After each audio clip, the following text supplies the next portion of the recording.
So for the people that have been tuning in to my F-250 order videos, had a few comments and a few DMs on Instagram asking me about some of the options, like why did I get the factory winch versus just having it done somewhere else, and they saw my other videos. I did a coilover suspension on my GMC truck with aftermarket wheels. Why did I choose a tremor package over just having someone else do it? And then a few people asked why I picked the diesel over the 7.3 Godzilla.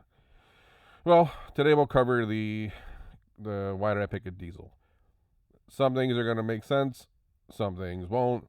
I'm just going to tell you my personal opinion. The number one thing I've seen when I've been reading other comments on comparison is the price, and a lot of people can't justify the $8,000 difference. Keep in mind it's an $8,000 difference before, that's if you're paying sticker, and who pays sticker anymore? I mean, someone's got, no, not everybody, I guess, but someone's got some kind of Ford discount here or there or whatever. Let's just call it an $8,000 difference, and I wanted to debunk that for a minute. I understand that there's an $8,000 difference, but for some reason I've gotten this debate my whole life with people about four-wheel drive and liquidity. And I'm in Michigan, so two-wheel drive trucks will sell, but not nearly as fast as four-wheel drive trucks, for example. And I'd argue with people because they'd say, oh, four-wheel drive's a couple more thousand. That's not worth it. I'm like, but you typically get that money back.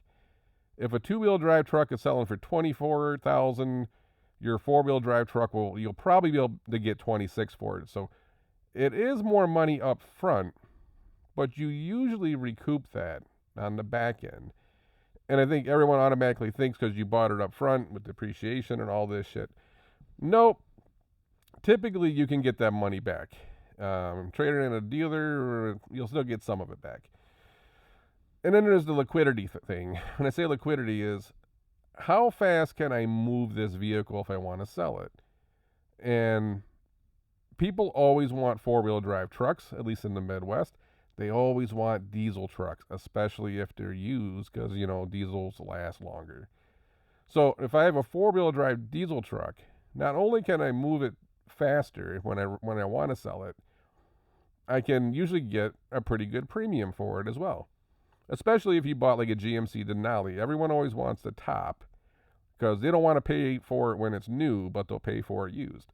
So if I have a Denali diesel four-wheel drive, I can move that thing extremely fast and usually get somewhat of a premium on it. So if you go look at used car prices, you'll often notice the gap in the gasoline truck versus the diesel.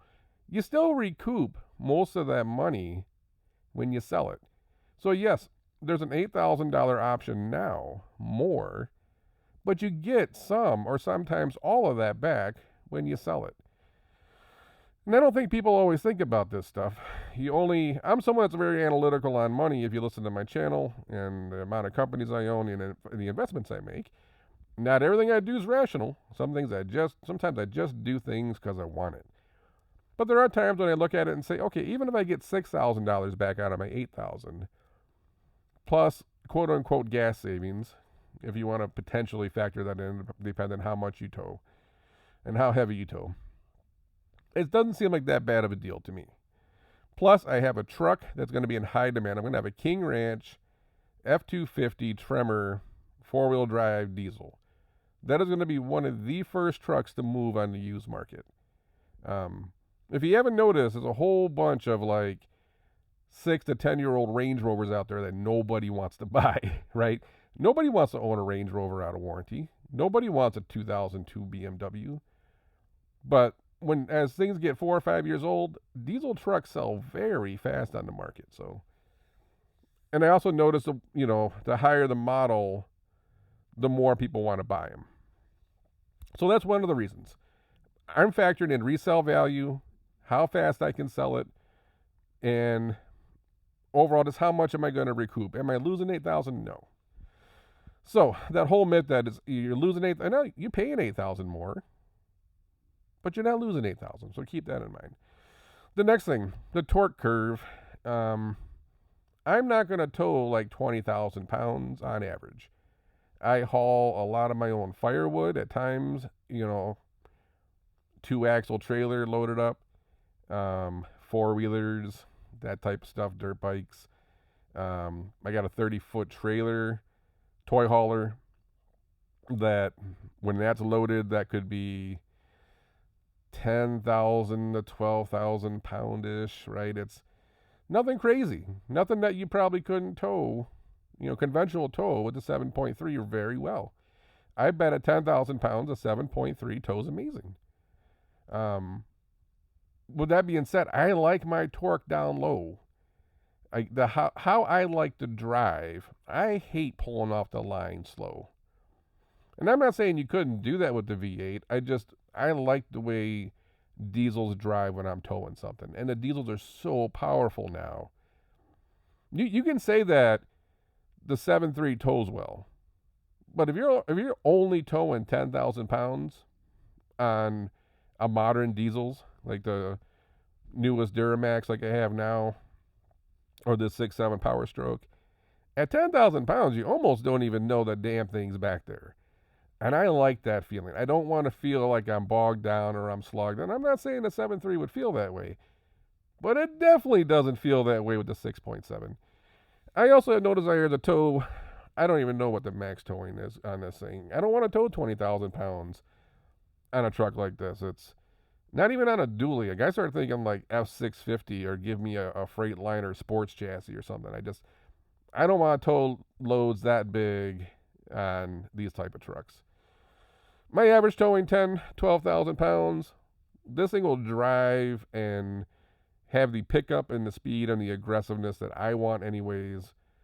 I just enjoy towing with diesel. So again, it's not necessary. It's just a preference for me. And probably lastly, and this may or may not make a difference to you, I'm a creature of convenience and I will pay more money for it. When you're towing a 30-foot trailer on top of a crew cab, truck, let's just say you have to fuel up somewhere. Trying to pull into most gas stations anywhere near me with a 50-foot rig, excuse me, I got a cold unfortunately. Trying to pull in anywhere around here with a 50-foot rig is not going to happen. And you can, but god damn is it a pain in the ass. Especially with people who have no courtesy anymore. So, if you're smart, but we all make mistakes, we don't think ahead. I typically fuel up before a trip. I can get to where my destination is, drop the trailer off, and then go fuel up. And, these things got ranges of 500 or 600 miles. You probably can get in most places in one day's driving on that tank. But God forbid you can't, or you forgot to, or you didn't fill up all the way, or whatever may happen.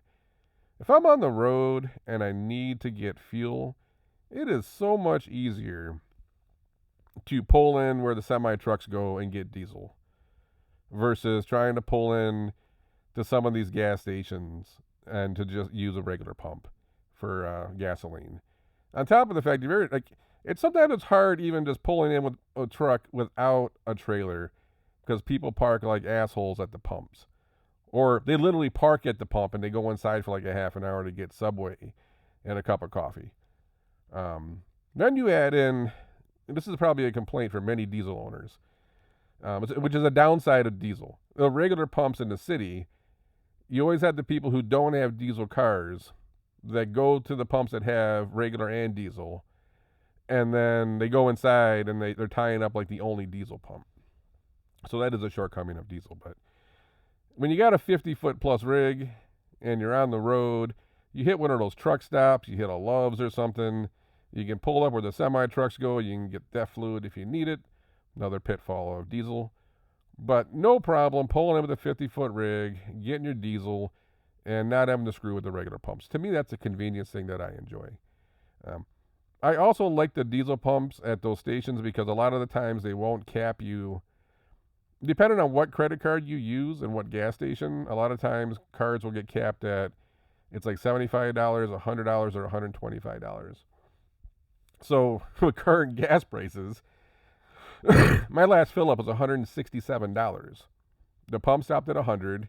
I had to put it back, put my credit card back in, and run the pump twice to get my tank full. A lot of times when you go to the truck stops, you can just fill it all the way up and you don't have to play that game. So, little inconveniences that are nice when you're on the road, not having to deal with that hassle. Granted, most of us are going to fill up before we leave and we're not going to have that issue, but God forbid you do. It's just nice. So, anyways, I factor in resale value. You're going to get most of the money back.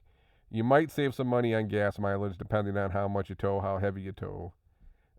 If you like how it drives, that's a benefit, the convenience of when you travel. Plus, if the crap does hit the fan and you want to sell your car and the market's down, diesel four-wheel drive trucks, at least in the Midwest, always sell. Um, that's how I broke it all down, and that's why I decided on the sticker anyways, it's $10,000 more. That's why I chose it over to 7.3. I love V8 engines. I had a Sierra Denali with the 6.2. That was a badass engine, man. Like a few tweaks on, a few tweaks on that engine. That truck was a blast to drive. I love the sounds of V8s, V10s, V12s, naturally aspirated, turbo, supercharged. Give it to me all. Big blocks, offshore boat, big cams. That's the type of stuff I like. So I bet the 7.3 sounds amazing. I know it's got torque. I know it's got horsepower. It's a badass engine. Like there's nothing really bad to say about it. It's just I don't think I'm losing much money on the resale, and the diesel kind of fits how I live a little bit better. So that is why I chose the diesel. I'm not planning on keeping this thing. I got family members that bought a 2004 GMC Duramax, and they still have it after all these years, almost 20 years. They plan on keeping this truck until they die, and that diesel's still ticking along. I'm not one of those people that's going to try to get 500,000 miles out of my diesel. I like the way they drive. I hate some of the annoyances of them, but I enjoy some of the other conveniences, and that's my decision on why. But that's it. That's all I got for this one. If you picked one or the other, drop a comment why. I'm curious to see. But until then, I'm going to catch you on the next one.